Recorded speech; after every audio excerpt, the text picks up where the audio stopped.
Hello Stampers, welcome to StampingImperfection.com. I wanted to share a very quick card with you. Really simple to make, doesn't take very many materials, and it actually really is just a pretty clean and simple little card. I call this my Wonderful You card because that was the sentiment I picked, but you could put any sentiment there. This card takes less than 10 minutes to make, starting from cutting the materials. Okay, and you can see I have another variation here. This one opens this way, and I put the paper strips across the top, used a different sentiment, some colored rhinestones, so there are lots of different ways you could vary the whole design of that as well. Okay, to start with, I started with a piece of white cardstock, Whisper white cardstock, cut at 4 1/4 by 11, scored at 5 1/2 to make a card, and I had mine, for whatever reason decided to have it open this way. I needed basically two strips of the 12 by 12 designer series paper, and of course I used my favorite Floral district paper, and I just used 2 strips. These are of course two-sided, so you have lots and lots of options here. Okay, so that's what I did, and I just cut the strips as I made the card. Actually, these just happen to be the leftovers. So I'm going to use my snail, and use the shortest piece, and these aren't even the same width. They're not even the same width. I'm just going to put some snail on the back of this.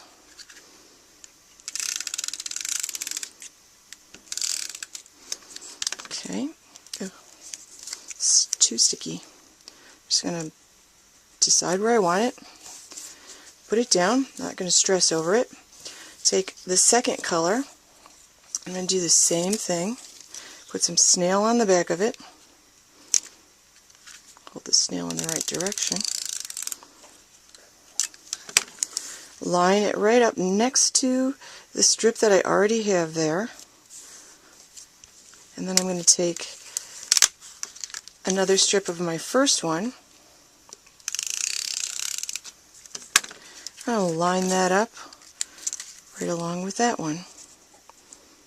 Just line them up just like that. Okay, and then I'm going to use my paper snips. I'm just going to trim, and it's easier if I do this from the back and open up the card. I'm just going to trim these off.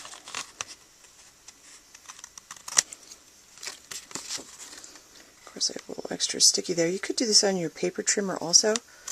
I just find it easier to do this part with scissors.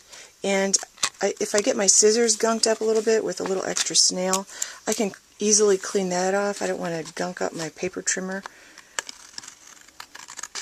So I'm just cutting this off, and like I said, I do not at all worry about the width of the strips, that they're all the same width. I just eyeballed it and decided whatever I liked, that's how it was going to come out. Okay, I'm using Gumball Green, and I chose Gumball Green because it's one of the colors in this Floral district paper, and it's in the center strip that I use, so it seemed like a nice little accent. And of course, I'm using my favorite sentiment set called Loving Thoughts. I love this sentiment set. It just has so many inspiring little sentiments. I picked Wonderful You. The Gumball Green is one of the new ink pads, so you just have to push down once. And when you place this, I kind of try to line it up with, because I can see through the stamp, and I'll line it up, and I'm going to be careful not to rock it. So I'm just going to stamp that down like that. And the last thing I'm going to do, and this of course is going to be a challenge, I'm going to use my paper piercer and some rhinestones, some basic gemstones, and I'm just going to remove a couple of the gemstones and place them down, one on each side of the Wonderful You. You could put them anywhere you want. There you go. And look at that. In about 4 minutes, you have a card that you can send to someone for any occasion. Thanks for watching, and just a reminder, if you visit my blog at StampingImperfection.com and sign up for my mailing list, you'll get 3 video tutorials giving you different tips and techniques to make some really stunning cards. So that's StampingImperfection.com. Thank you.